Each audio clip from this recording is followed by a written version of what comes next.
Hello, Son of God, and my brother, this is your awakening. Steer my mind, and you don't die. Give as you receive, and your release is certain.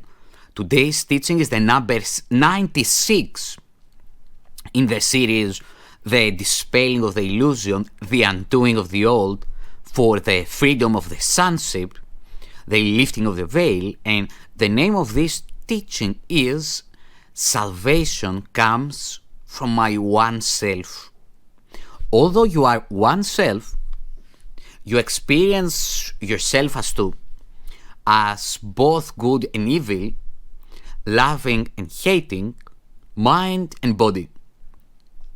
This sense of being split into opposites induces feelings of acute and constant conflict and leads to frantic attempts to reconcile the contradictory aspects of this self-perception. You have sought many such solutions and none of them has worked. The opposites you see in you will never be compatible, but one exists. The fact that truth and illusion cannot be reconciled, no matter how you try, what means you use, and where you see the problem, must be accepted if you would be saved. Until you have accepted this, you will attempt an endless list of goals you cannot reach, a senseless series of expenditures of time and effort, hopefulness and doubt, each one as futile as the one before, and failing as the next one surely will. I repeat, the fact that truth and illusion cannot be reconciled, no matter how you try, what means you use, and where you see the problem, must be accepted if you would be saved. Until you have accepted this, you will attempt an endless list of goals you cannot reach, a senseless series of expenditures of time and effort, hopefulness and doubt, each one as futile as the one before and failing as the next one surely will. Problems that have no meaning cannot be resolved. Problems that have no meaning cannot be resolved within the framework they are set. Two selves in conflict could not be resolved, and good and evil have no meeting place. The self you made can never be your true self, yourself, nor can your true self be split in two and still be what it is and must forever be. A mind and body cannot both exist. Make no attempt to reconcile the two, for one denies the other can be real. If you are physical, your mind is gone from your self-concept, for it has no place in which it could be really part of you. If you are spirit, then the body must be meaningless to your reality. Spirit makes use of mind as means to find its true self-expression. And the mind which serves the spirit is at peace and filled with joy. Its power comes from spirit, and it is fulfilling happily its function here. Yet mind can also see itself divorced from spirit, and perceive itself within a body it confuses with itself. Without its function then it has no peace, and happiness is alien to his thoughts. Yet mind, apart from spirit, cannot think. It has denied its source, of strength, and sees itself as helpless, limited, and weak.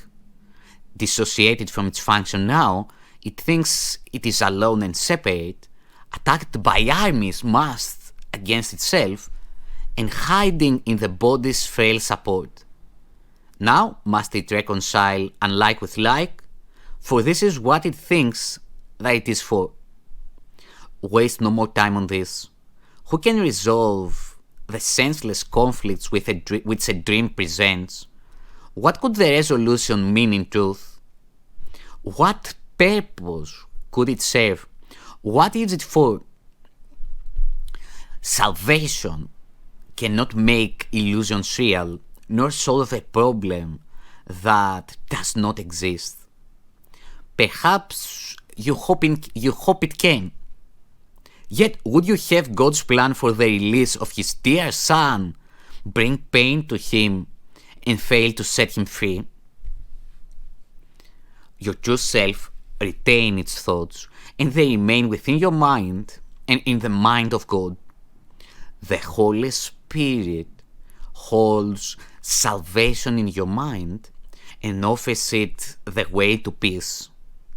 Salvation is a thought you share with God, because his voice accepted it for you and answered in your name that it was done. Thus is salvation kept among the thoughts your true self holds dear and cherishes for you. We will attempt today to find this thought, whose presence in your mind is guaranteed by him who speaks to you from your one true self. Our hourly 5-minute practicing will be a search for him within your mind. Salvation comes from this one true self, through him who is the bridge between your mind and it. Wait patiently and let him speak to you about your true self and what your mind can do, restored to it and free to serve its will. Begin with saying this: salvation comes from my one true self. Salvation comes from my one self. Its thoughts are mine to use.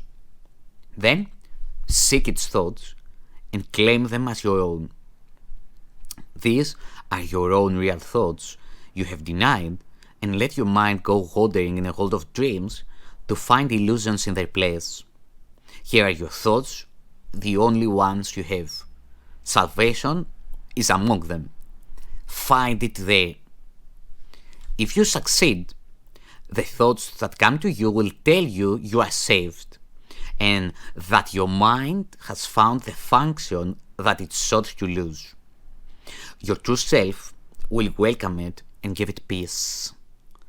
Restored in strength, it will again flow out from spirit to the spirit in all things, created by the spirit as itself. Your mind will bless all things. Confusion done. You are restored, for you have found your true self. Your true self knows that you cannot fail today. Perhaps your mind remain uncertain yet a little while. Be not dismayed by this. The joy your true self experiences it will save for you, and it will yet be yours in full awareness. Every time you spend 5 minutes of the hour seeking him who joins your mind and true self, you offer him another treasure to be kept for you. Each time today you tell your frantic mind salvation comes from your one self, you lay another treasure in your growing store, and all of it is given everyone who asks for it, and it will accept the gift. Think then how much is given unto you to give this day, that it be given you. Thank you.